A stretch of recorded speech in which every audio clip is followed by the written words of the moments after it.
众位爱妃啊，现在朕已经掌握证据，后宫制衣局的女官阿琪用毒衣毒害德妃一案的真正幕后主使者，便是简亲王。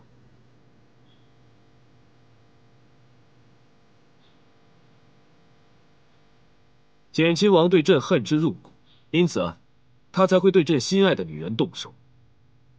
而简亲王毒害德妃未果，他便丧心病狂，企图行刺朕。这件事情，不知道众位爱妃有没有耳闻啊？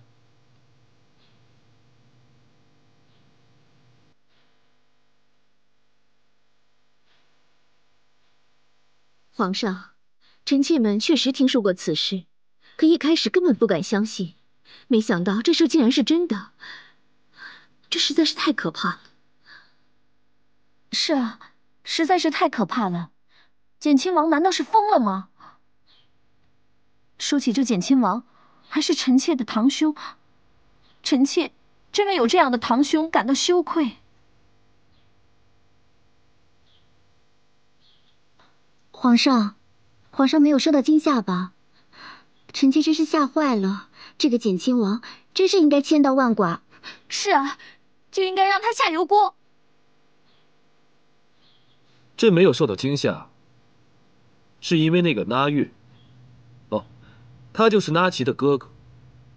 他偷听到了简亲王说，事情成功后，要杀他们兄妹俩灭口，于是他就逃了出来。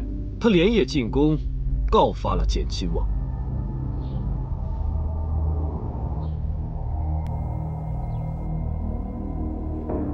万岁爷和德妃娘娘同时想到了这个主意，奴才以为这个主意极好，极有可能让那奇开口。哀家也觉得这是个可行的主意。这个德妃果然够机灵，居然能跟皇帝合上拍了。德妃娘娘先找那奇谈了话，感觉那奇已经有了动摇，才向万岁爷做了禀报，于是就有了这个主意。众位爱妃啊，现在让朕很头痛的一件事是，那个那奇就是死不开口，因为他对简亲王感情极深，他不愿意出卖简亲王，他更不相信简亲王会杀他灭口。如果那奇不开口作证，朕就无法定简亲王的罪。简亲王，他是议政大臣，朕要定他的罪，必须要有确凿的证据。如果没有证据，那朕只能按照大清的律例，无罪释放他。皇上，臣妾倒是有个法子，既然这那奇是关键的证人，那就让他开口。这各宫的衣服呢，平日都是那奇亲自送来的，臣妾们跟他倒也熟，不如让臣妾们去劝说那奇。德妃之前已经主动请缨，去说服过那奇，好像那奇有所动摇，是吧？那么接下来，朕就希望各位爱妃能够依次轮流再去说服他，让他能够尽早开口。朕之前一直在怀疑，毒害德妃一案的真正幕后主使，可能就是你们当中的某一个人。但是后来，朕听到那月的告发才知道，此事跟众爱妃一点关系都没有，所以朕是倍感欣慰啊。诸位爱妃，如果能够主动去说服那奇招供，那就是为我大清立下了汗马功劳。朕和皇娘一定会对你们重赏，一定会厚待你们，都听明白了吗？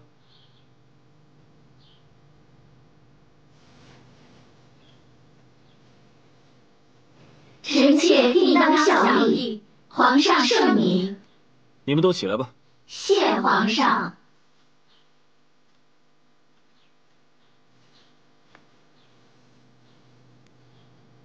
宣说那奇到底谁先去谁后去，朕想就按照诸位爱妃的排位高低，一个一个去吧。静妃，你第一个。皇后，最后一个。朕希望，还没等皇贵妃出马，那岐就已经开口招供了。皇上，臣妾希望，不但不需要臣妾出马，就连兰贵妃、荣贵妃也无需出马，静妃几个妃子就能将那岐拿下。最好静妃首战告捷，让那岐乖乖开口。皇贵妃，本宫位低，那岐怕是不会怕本宫。本宫估计，如果皇贵妃出面，那么成功的可能性最大。因为那岐平日里对皇贵妃本来就最为恭敬，而且给皇贵妃做的衣服也是分外尽心啊。静妃，你说这话实在是冤枉本宫了。这那岐对本宫跟对各位姐妹是一样的，何来特别尽心这样的说法呀？是啊，静妃觉得皇贵妃娘娘的衣服更好看，那是因为皇贵妃娘娘长得更漂亮，所以让静妃产生了错觉吧。贤妃，恐怕这里面的主要原因是那岐是简亲王的女人，而皇贵妃是简亲王的亲戚吧？淑妃，你说这话是别有用心吧？皇上都已经说了，这毒医案跟我们后宫没有任何关系，而且本宫跟简亲王也没有任何联系。你说这话到底是何目的呀？好了，都别说了，坐吧。静妃啊，你别多心。朕之所以这样安排，是因为希望你们能够有更好、更充足的时间去准备。说服那岐，你们每个人必须要想好一套具有说服力的说辞，也更应该明白自己该何时出场。好了，既然各位爱妃都已经听明白朕的话了，就可以回去准备了。还有，朕等着你们的好消息。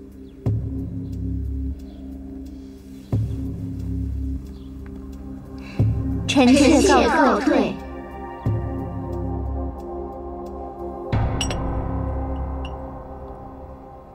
姐姐，你说皇上是真心让我们去劝那岐，还是设的一个圈套啊？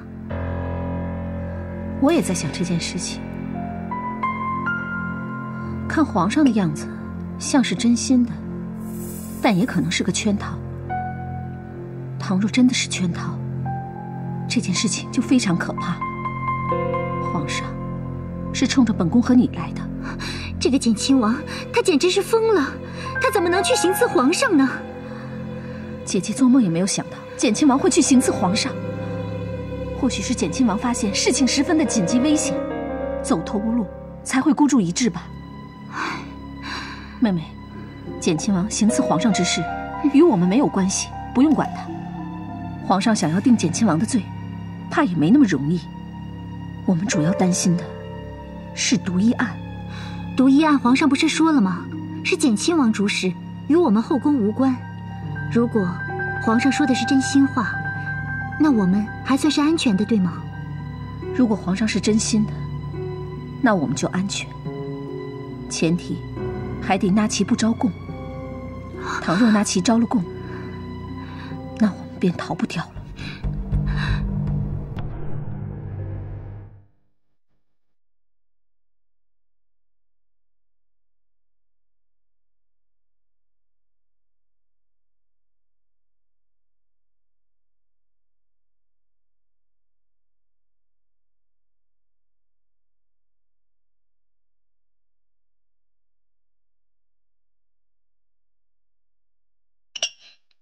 妹妹不必如此紧张，大不了就是皇上赏赐的一杯毒酒罢了。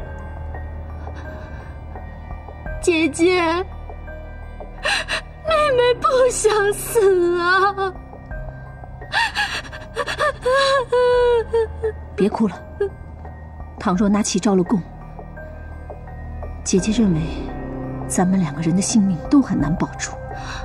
啊，这是为什么呀，姐姐？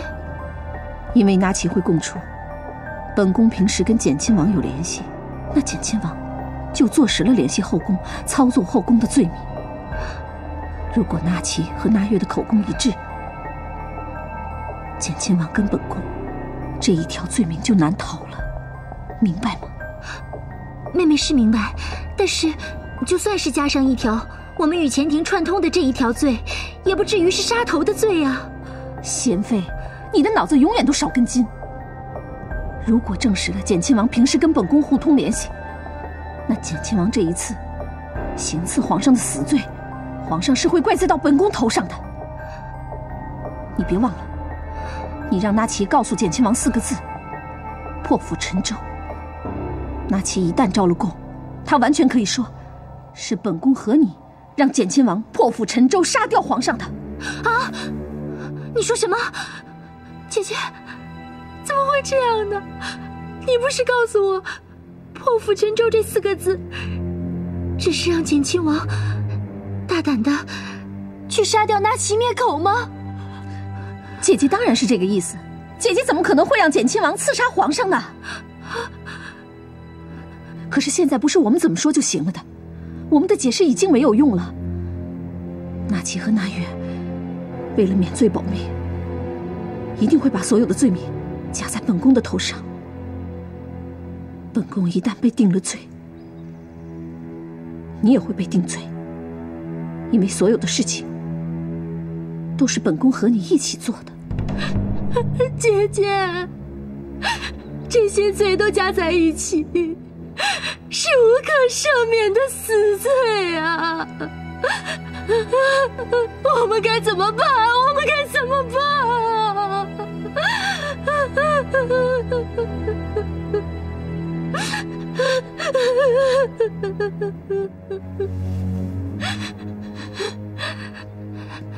办法只有一个，就是在那岐开口之前毒死他。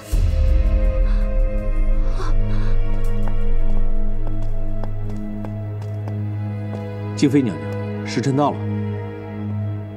淑妃娘娘，请。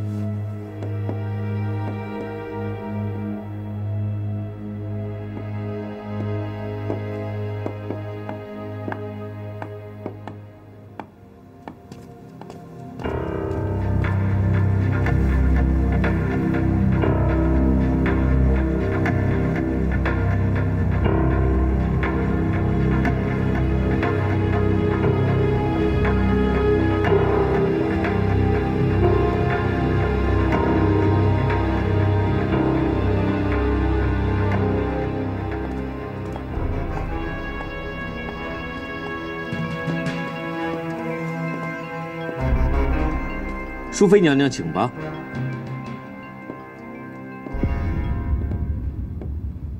娴妃娘娘，请坐。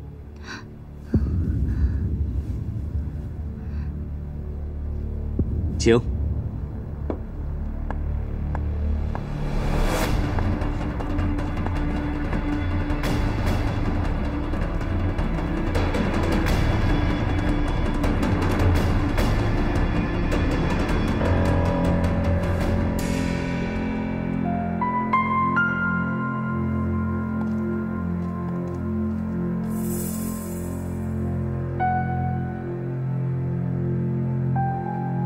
那岐女官，皇上都说了，简亲王是坏人，你哥哥已经告发他了，你为何还不愿意揭发他呢？娴妃娘娘，你就不用再劝那岐了。出了这事儿，那岐已经不想活了。他们想让那岐诬告王爷，办不到。皇上都说了，简亲王确实犯有大罪，你难道连皇上的话都不信吗？可皇上也是听了我哥的话，才认为王爷有罪的。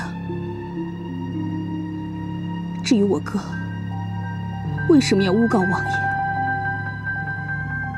我也不清楚。那岐，你还年轻，为什么要想着死呢？还有那个毒医案，肯定是有人指使你的。你将指使你的人说出来，他们会替你减轻罪行的。金太医，你有没有发现娴妃对那岐下毒的迹象？殷统领，卑职没有察觉到下毒的迹象。他若要下毒，肯定会有动作。可是仙妃坐在椅子上就没动过呀。可是如果仙妃不动手的话，难道皇贵妃要亲自动手？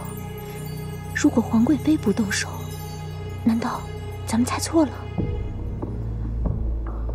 我的人禀报说，仙妃来之前，在皇贵妃的宫里待了很久，他们两个人肯定商讨过自己的处境。可是以皇贵妃的个性，她是绝对不会放过这个机会的。咱们再仔细盯着她。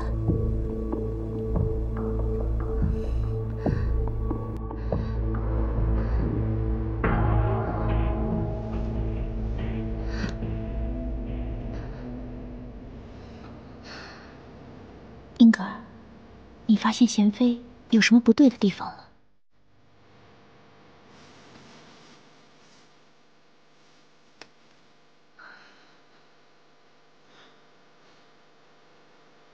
没发现什么不对的地方。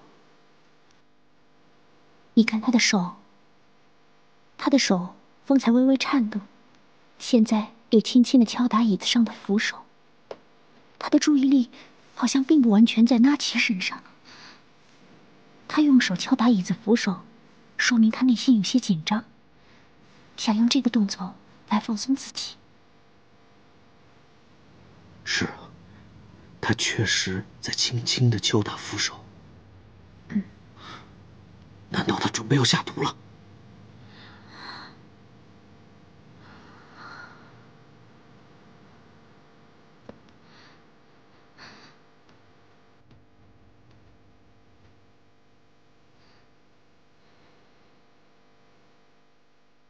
英格尔，你注意到了吗？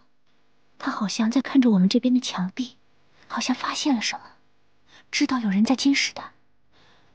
之前，静妃和淑妃可都不是这样的。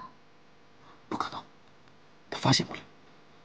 这个暗格是我们带走纳奇之后临时装的，里面看是没有破绽的。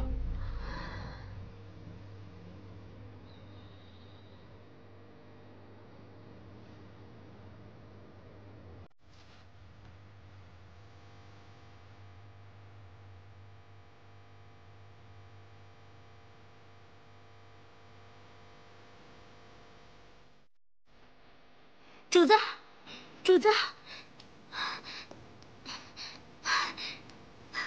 主子，纳奇死了，仙妃娘娘也死了。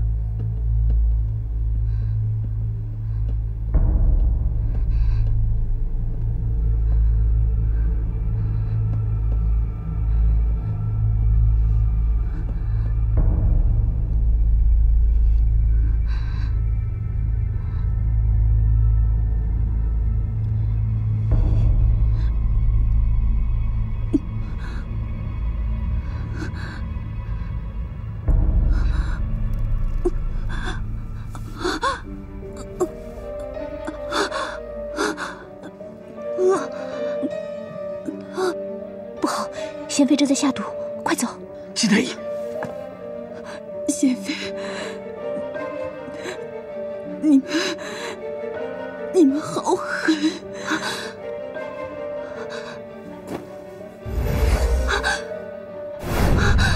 不对，不应该是这个时候。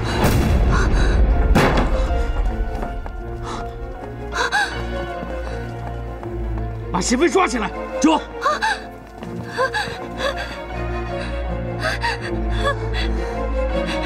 交出毒药！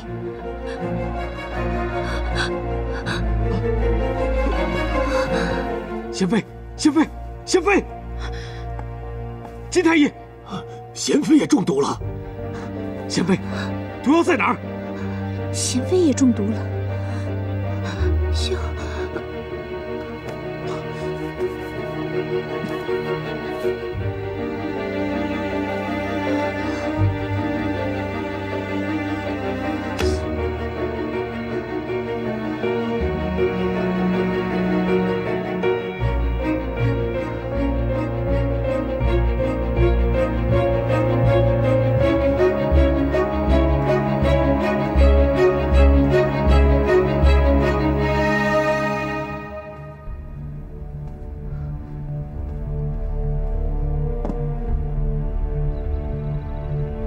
娘娘，这是明朝万历年间宫藏的好酒，您可别喝多了。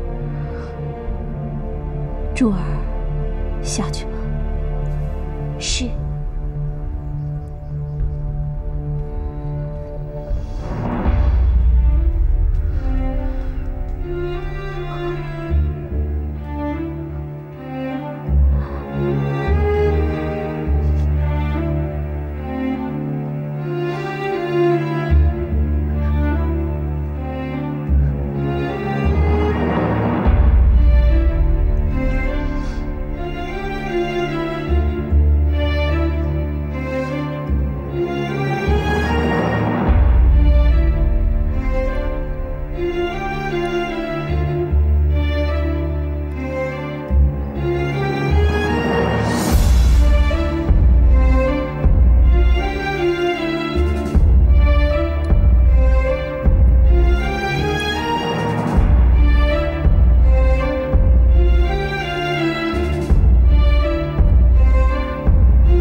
好了，吐出来就好了，已无性命之忧了。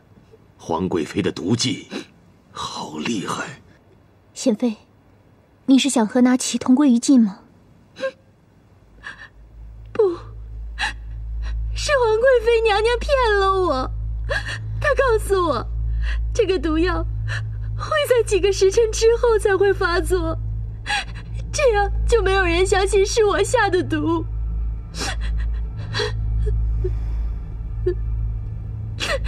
他还给我服了解药，什么解药啊，都是假的。他不仅想要拿齐的命，连我的命他也想要啊！这个皇贵妃真的是太狠毒了。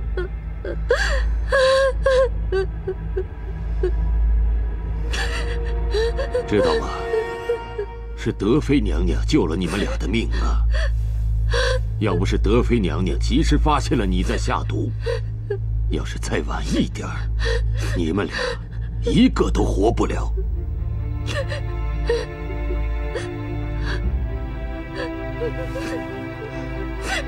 德妃娘娘，我有罪。德妃娘娘，谢谢德妃娘娘。贤妃，快起来吧。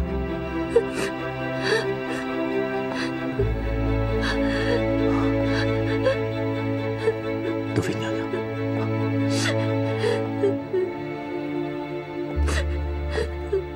德妃娘娘，您是怎么发现情况？我也是眼睛一眨不眨地盯着贤妃啊。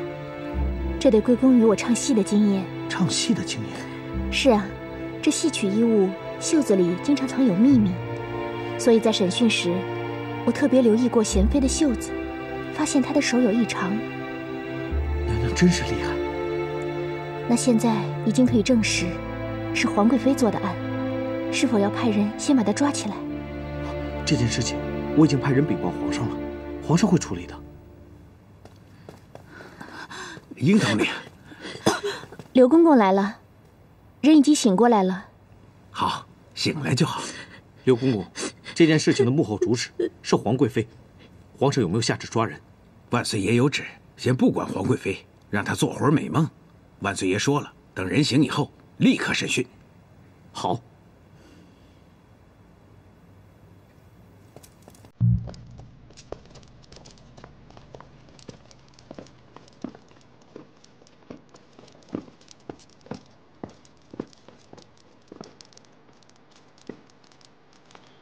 三位议政大臣，今日朕让你们听听什么是最真实的声音。简亲王嫉妒到底有没有罪？你们马上就知道了。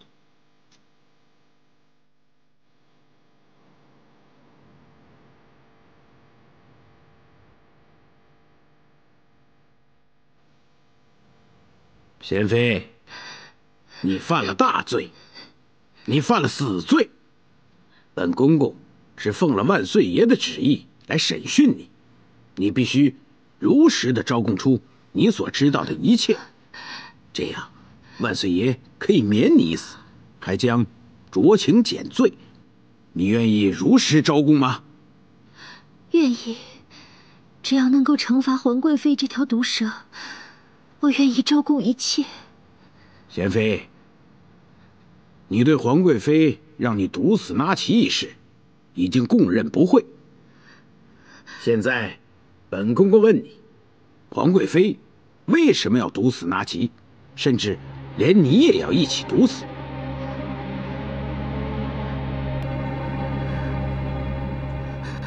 皇贵妃要杀人灭口，是因为我和那岐知道她很多秘密，尤其是我知道她所有的秘密，所以她想将我一起毒死。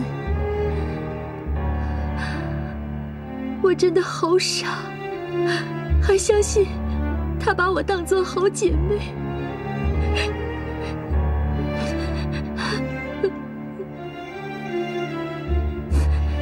贤妃，你跟那岐到底知道了皇贵妃什么惊人秘密，以至于让她冒着巨大的风险杀人灭口？他要杀那岐，是因为那岐是简亲王的女人，又是他和简亲王之间传话带信的人。那岐知道简亲王很多秘密，而且那岐又是毒害董小宛毒医案的执行人，所以他说，只要毒死了那岐，我和他就安全了，简亲王也安全了。贤妃，那皇贵妃指的安全，是指毒医案，还是指什么其他危险？毒医案只是危险之一。他说那岐很有可能知道简亲王要去行刺皇上，而且还说，就连之前简亲王派人去刺杀朝中洪大人、敖大人的事情，那岐应该也是知情的，所以皇贵妃和简亲王都要杀那岐灭口。贤妃，那岐一直不相信简亲王会杀人灭口。你说简亲王要杀他灭口，你有什么证据吗？有，毒医案被识破后，皇贵妃让我给那岐带话，让那岐尽快离宫，又让那岐给简亲王带话，说了4个字：破釜沉舟。当时我还不是很懂这句话的含义，便问了皇贵妃这话为何意。她告诉我，这句话有2层含义，其中一层的含义是，她想让简亲王果断行事，快快除掉皇上身边的奸臣。我现在才知道，他根本没有对我说真话。他这4个字的真正含义是，要让简亲王去刺杀皇上。你说有2层意思，那皇贵妃的另一层意思是什么？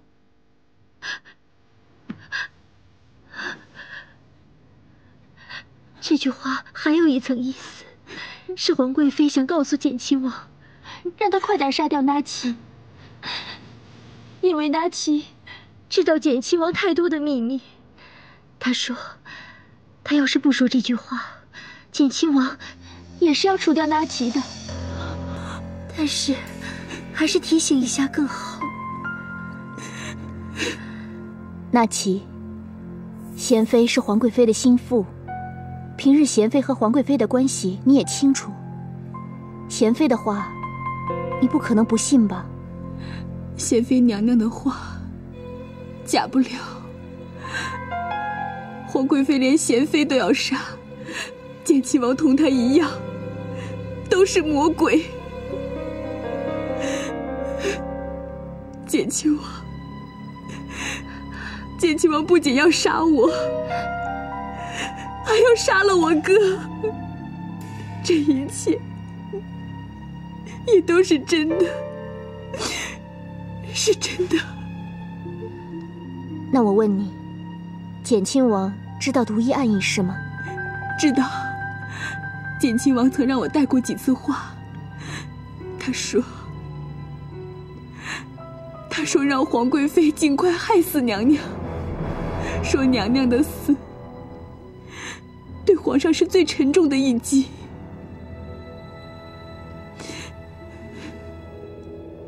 那简亲王行刺皇上的事，他跟你说过吗？我逃到山庄后听他们说过，那个时候他正与我哥商议方案，刚好他的第一副统领也从怀柔赶了过来。我与哥哥都劝过他，说不要行刺皇上，因为此事实在是太可怕了。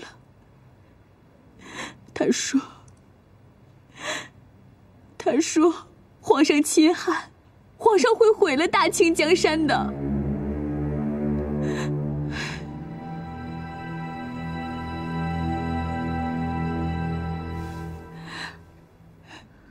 娘娘，奴婢说的都是实话，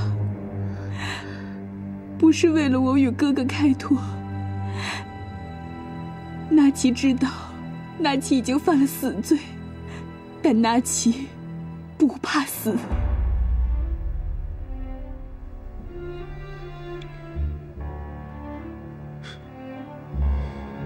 索大人，鄂大人，都听清楚了吗？皇上，臣一字不漏地听得清清楚楚。简亲王，他的罪行已经坐实了。皇上，简亲王嫉妒，当千刀万剐。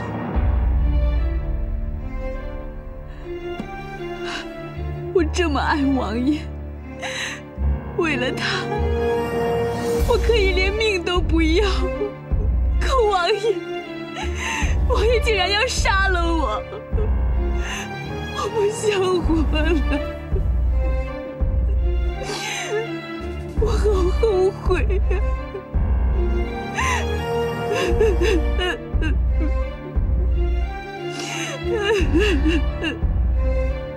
贤妃，咱们现在聊聊失本禁毒案，陷害德妃娘娘的事吧。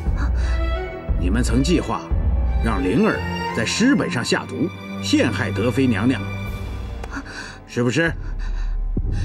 德妃娘娘，这不是罪人的主意，这是皇贵妃的主意。皇贵妃确实想要毒害三阿哥。皇贵妃的愿望是能够封后登位，再生下阿哥，掌握后宫大权。她告诉我，这叫一箭双雕，一箭封侯。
若你说出刘公公还有殷统领尚不知道的事情，或许你可以获得更多减罪。德妃娘娘惠命，不过你们确实漏掉了一件事情，就是害得果真小产的毒蝴蝶案，也是灵珠干的。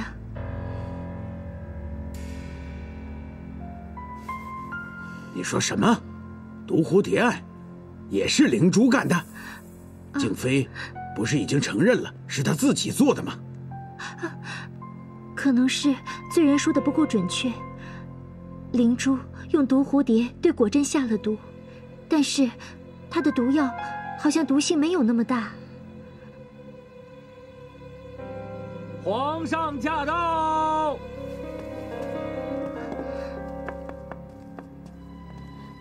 给皇上请安。都起来吧。谢皇上。毒蝴蝶一案，朕十分关心。朕之前以为朕已经知道了真相，可刚才突然听到又有新的说法。你说毒蝴蝶一案是灵珠做的，你为什么这么说？臣妾回，不，罪人回皇上。灵珠确实用了毒蝴蝶下毒害果真，但是他更大的目的是想打击当时的皇后索尔纳。灵珠和罪人万万没有想到，索尔纳竟也想到了用毒蝴蝶去害果真。后来金太医查明，这是果真小产的毒，不是来自灵珠，是来自索尔纳。你这样说，是何依据？果真小产之后，灵珠便立刻知道这不是他毒蝴蝶的功劳。什么？不是功劳，罪人又说错话了。继续说。灵珠说，他的毒药不会那么快让果真小产，而且他对果真小产一事并没有太大的把握。后来金太医查明了，这是果真小产的，是一种蛇毒，这就可以更加证明不是灵珠那些毒蝴蝶所做的。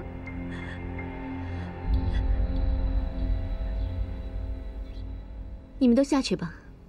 是。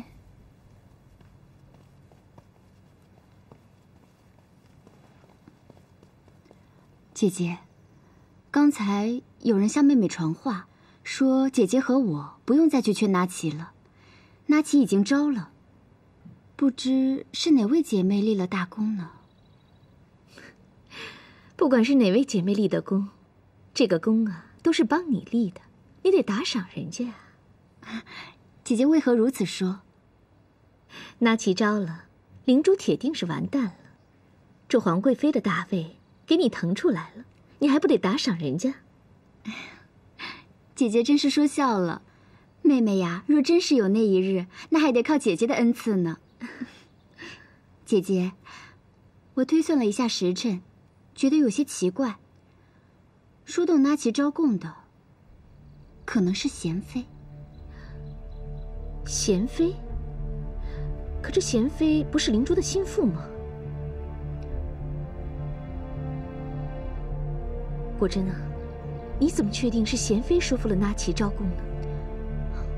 当时消息传出来以后，这静妃和淑妃已经去过，董小宛也劝过纳奇，皇上也说她不必出面再劝了。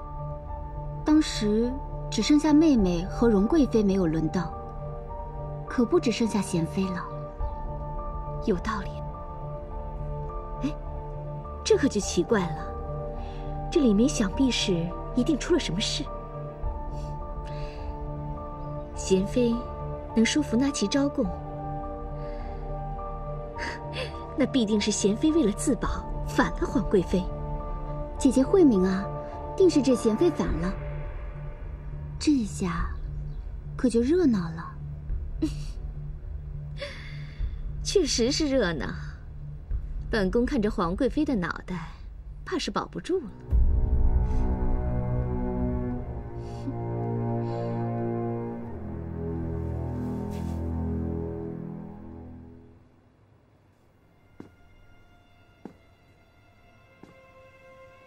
简妃，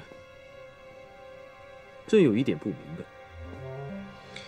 这毒蝴蝶都到哪儿去了呢？朕让金太医检查了宫中那么多死去的蝴蝶，却从未寻到一只含有毒药的蝴蝶。虽然回皇上，当日灵珠就让他的侍女将毒蝴蝶给召回了，想必苏尔纳也是想到了这个法子，也让人将他的毒蝴蝶给召回了。怎么召回的呢？难道说是用索尔纳赐给果真的胭脂香膏召回的那些毒蝴蝶吗？皇上圣明，灵珠想到的就是这一招。